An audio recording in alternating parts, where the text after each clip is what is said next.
Como já é amplamente conhecido, o Triângulo das Bermudas sempre escondeu relatos acerca de diversos tipos de desaparecimentos inexplicáveis.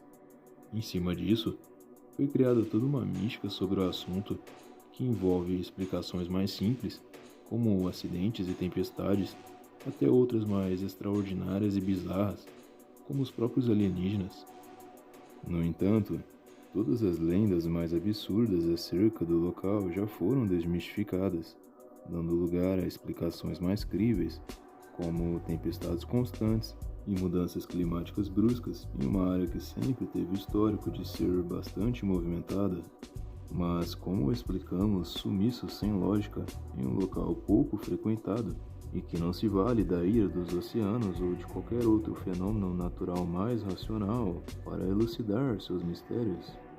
E é exatamente sobre isso que falarei neste vídeo, sobre o lugar que ficou conhecido como o Triângulo de Bennington.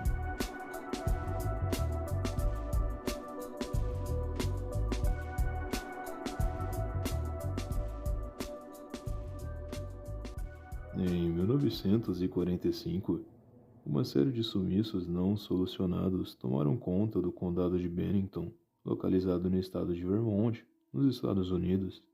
E foi justamente nessa época que nos arredores do condado havia uma pequena cidade chamada Glastonbury. Acontece que, desde suas origens, em meados do século XVIII, Glastonbury foi um lugar que não se desenvolveu devido ao seu terreno irregular, seu relevo acidentado e o seu solo infértil. Por conta disso, com o passar dos anos, as pessoas foram abandonando o lugar gradativamente, da mesma forma que os investimentos na região também diminuíram. Só que já no fim do século XIX, mais precisamente em 1898, uma série de erosões generalizadas aconteceram na região de Glastonbury, afetando completamente o solo local e a estabilidade das ferrovias. Sendo assim, a cidade deixou de ter acesso a vários lugares diferentes, ficando cada vez mais isolada no mapa. Por conta desses problemas, perceberam que não valeria mais a pena investir em Glastonbury, uma sucessão de fatores que foram levando os moradores da região a abandonar o local ao longo do século XX.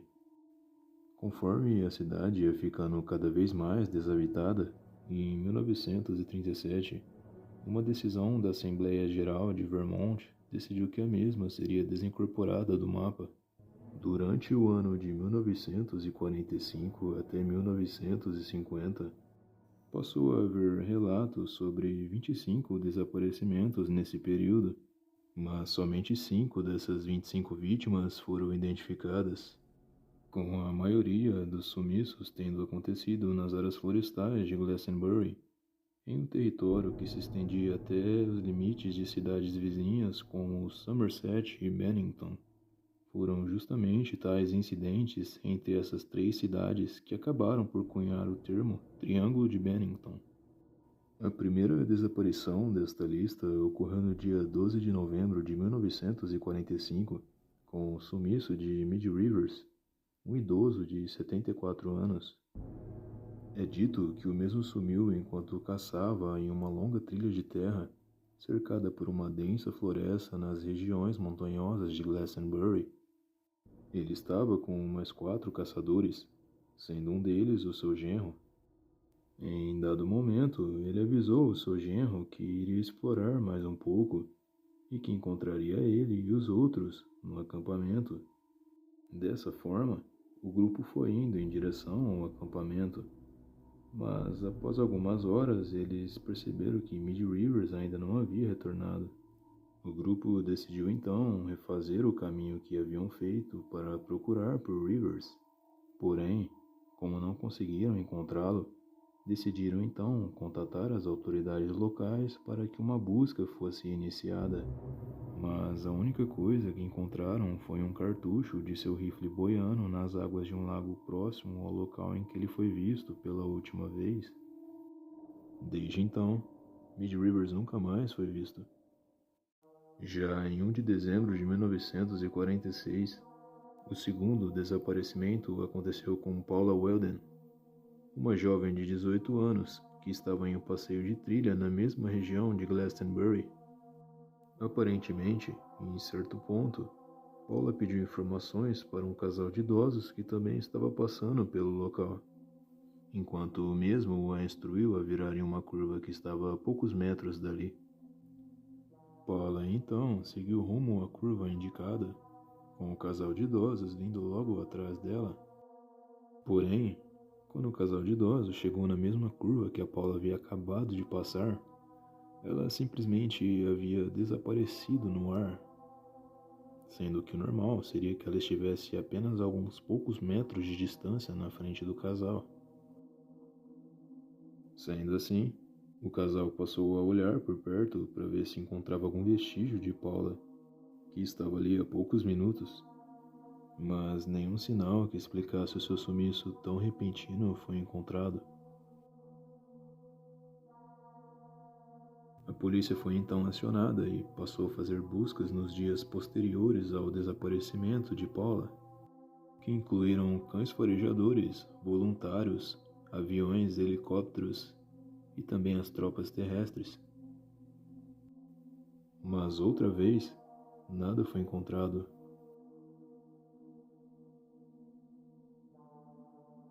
Algum tempo depois, um lenhador local chamado Fred Gadet passou a dizer para algumas pessoas que sabia exatamente onde Paula estava enterrada.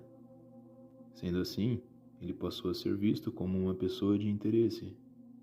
Mas logo após, ele desmentiu seus próprios relatos, dizendo que não havia falado a verdade. Como a polícia não possuía nenhuma prova concreta contra Fred, ele então foi descartado da investigação.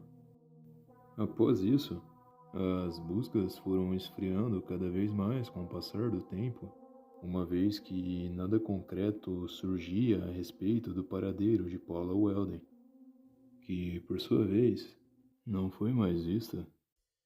Já em 1 de dezembro de 1949, exatamente 3 anos após o desaparecimento de Paula Weldon, ocorreu o terceiro e mais intrigante sumiço desta lista, com James Tedford, um veterano de guerra de 68 anos que havia ido visitar alguns parentes em uma cidade próxima à região de Glastonbury.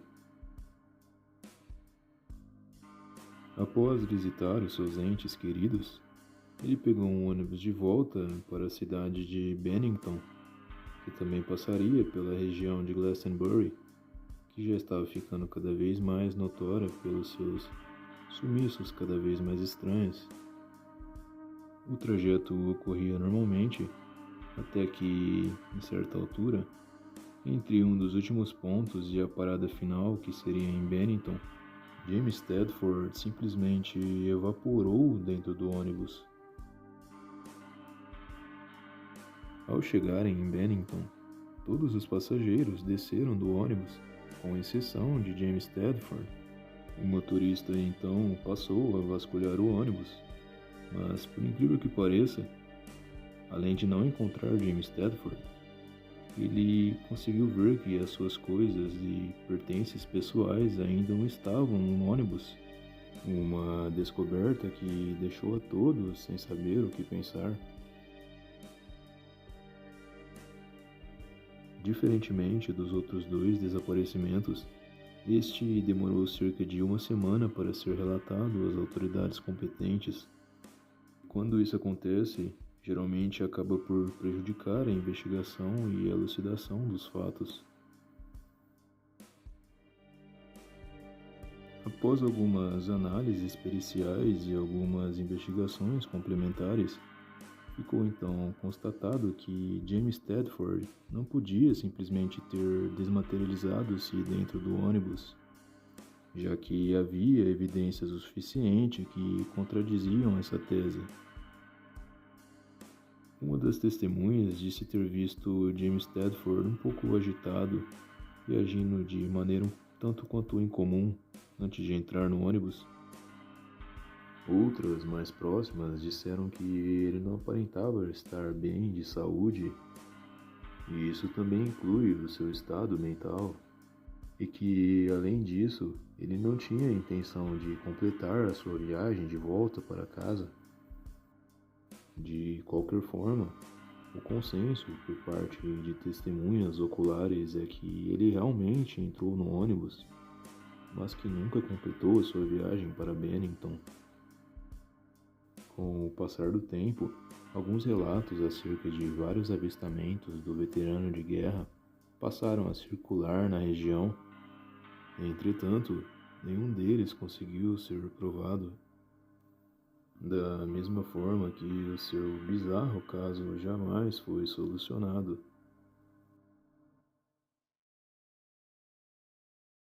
A quarta vítima sumiu no dia 12 de outubro de 1950, sendo um garoto de 8 anos de idade chamado Paul Jepson. Não se sabe muito sobre o desaparecimento de Paul, apenas que ele havia saído de caminhonete com a sua mãe, já que a mesma iria alimentar alguns porcos na região local, em um terreno relativamente perto do local de onde eles moravam. Assim sendo, o garoto ficou no carro enquanto a mãe foi dar comida para os animais. Passou cerca de 1 hora desde o momento em que a mãe dele saiu até o momento em que ela retornou ao carro, e nesse meio tempo ela não conseguiu vigiá-lo e ficar de olho nele.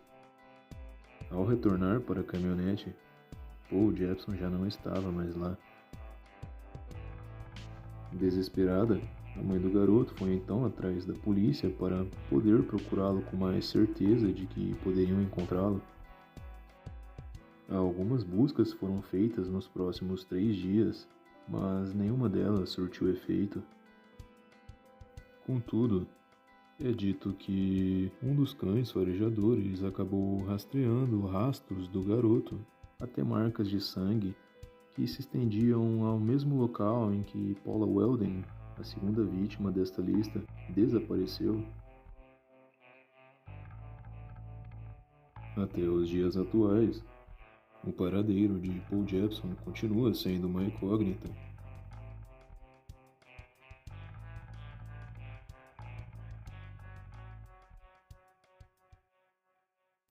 Por fim, temos o último desaparecimento reportado desta lista como sendo de Frida Langer, de 53 anos, que aconteceu apenas 16 dias após o garoto Paul sumir, em 28 de outubro de 1950.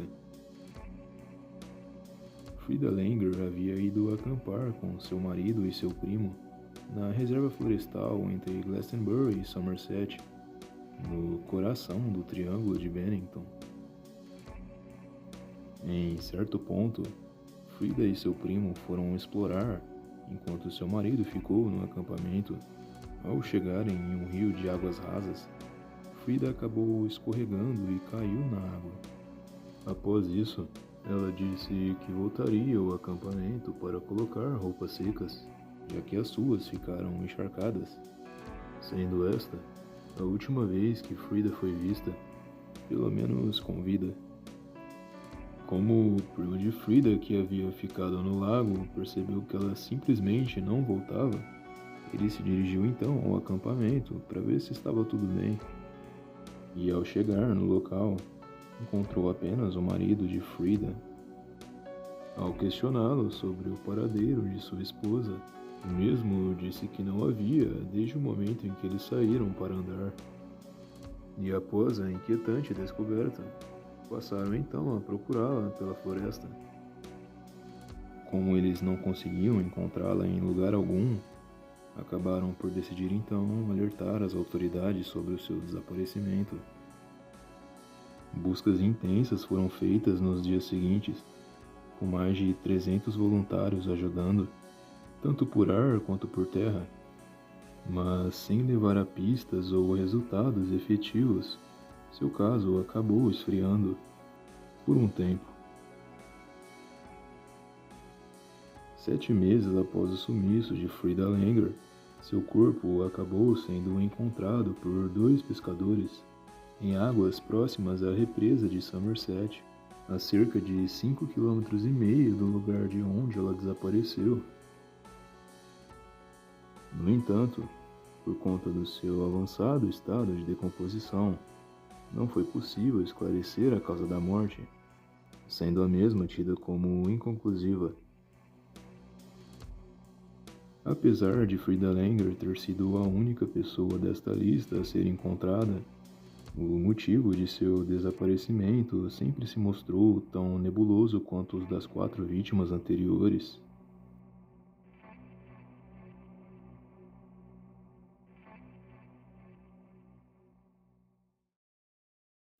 Como não podia ser diferente, é lógico que o Triângulo de Bennington não só acabou chamando atenção por conta dos seus acontecimentos obscuros, mas também pelas mais variadas linhas de investigação e teorias.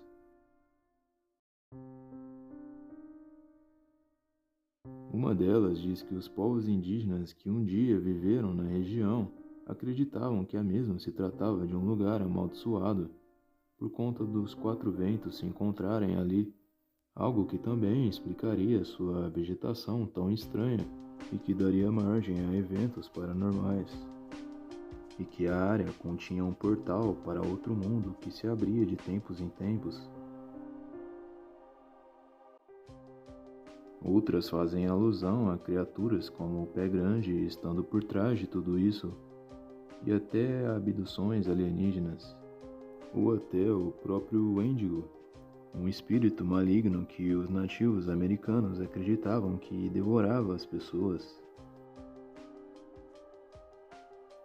Há também explicações mais realistas, como a de um serial killer que poderia ter escolhido a região por ela ser menos acessada, e outras envolvendo linces e pumas das montanhas atacando as pessoas e as devorando, embora a maioria deles não seja agressiva aos humanos.